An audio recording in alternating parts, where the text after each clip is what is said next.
কিবা আচৰিত যেন লাগে যেহেতু আপোনালোকে মুখত আহিলে যি টি কথা কৈ দিব পাৰে মাননীয় মন্ত্ৰী মহোদয় আপুনি ক'ব বিচাৰিছে যেহেতু মূল্যবৃদ্ধি হোৱা নাই কিন্তু এই যে মূল্যবৃদ্ধিৰ সমস্যাই অসমৰ যিসকল দুখীয়া যিসকল মধ্যবিত্ত শ্ৰেণী এই দুখীয়া মধ্যবিত্ত শ্ৰেণীৰ বাবে বৰ্তমান মূল্যবৃদ্ধিৰ সমস্যাটো হৈছে আটাইতকৈ এটা জ্বলন্ত সমস্যা এই সমস্যাৰ পৰা পৰিত্ৰাণ পাবৰ বাবে আজি অসমত যিসকল দৰিদ্ৰ শ্ৰেণী যিসকল মধ্যবিত্ত শ্ৰেণী তেখেতসকলে আচলতে জীৱন যুদ্ধত সংগ্ৰাম কৰিবলগীয়া হৈছে ডাঙৰীয়া তাৰ পাছতো কয়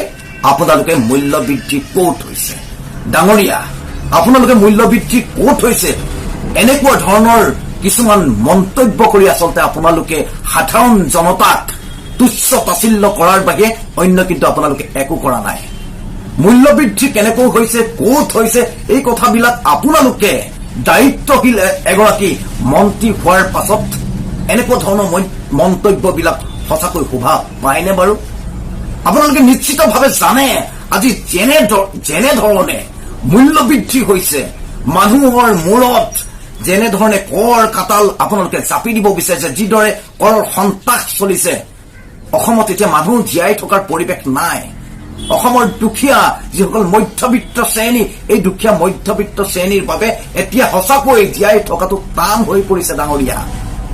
আপোনাৰ জ্ঞাতাৰ্থে আমি জনাব বিচাৰিছো যে আপুনি কৈছে মূল্যবৃদ্ধি হোৱা নাই আৰু আমি কৈছো বাৰে বাৰে আপোনালোকক